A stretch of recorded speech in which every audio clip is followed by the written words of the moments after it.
Message de Marie-Madeleine sur l'union sacrée ou le couple sacré. Reçu le dimanche 14 juin 2026. Il m'a tendu la main, je lui ai tendu la mienne. Ma vie n'a plus jamais été même. J'ai lu en lui et compris qu'il était le Messie, le souffle de vie, le un, le tout, le commun. Indéfinissable être humain, animé par une seule idée, un royaume de paix. Théosophe et philosophe, inspiré et porté par une conviction sans nom, sinon celle de libérer chacun. Mon amour pour lui était intarissable. Nous avons gravi et bâti ensemble, restituant aux passants le pain volé, la nourriture sacrée.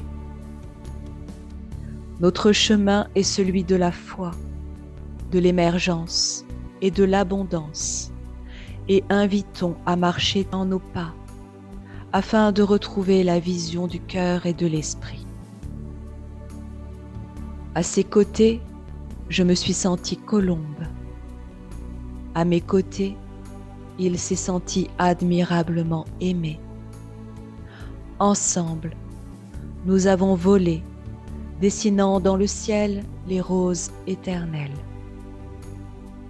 Mais au fil des années, Jésus n'était plus en paix. Les nuits agitées à combattre le mal dans son sommeil, le faisant hurler, se débattant, la rage au ventre et la douleur en son cœur. Il se réveillait fatigué, les yeux vidés, l'âme absente. Il ne voulait que l'amour, mais le diable l'en empêchait. La colère l'emportait, le poussant à détruire ce qu'il avait de plus cher.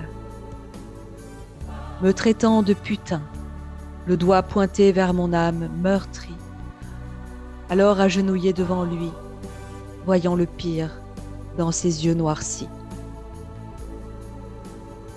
Il était le messager accompli, valeureux et fidèle à Dieu, le Dieu de la création infinie, inscrite en chaque battement d'aile et de cœur. Il était celui qui empêcherait le mal de détruire. Pour cela, il s'est offert à lui, se sacrifiant dans une lutte interminable jusqu'à épuisement, jusqu'à offrir son âme, ne laissant plus qu'un corps vide et décharné. Dévastée par la peine et le chagrin, je me suis mise à ses pieds. Et dans un élan d'amour inconditionnel, je lui ai offert la mienne.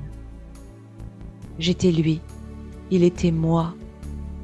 Il est revenu, plus éclatant que jamais, laissant apparaître au-dessus de sa tête une couronne de fleurs qu'il déposa sur la mienne, symbolisant l'union sacrée éternelle.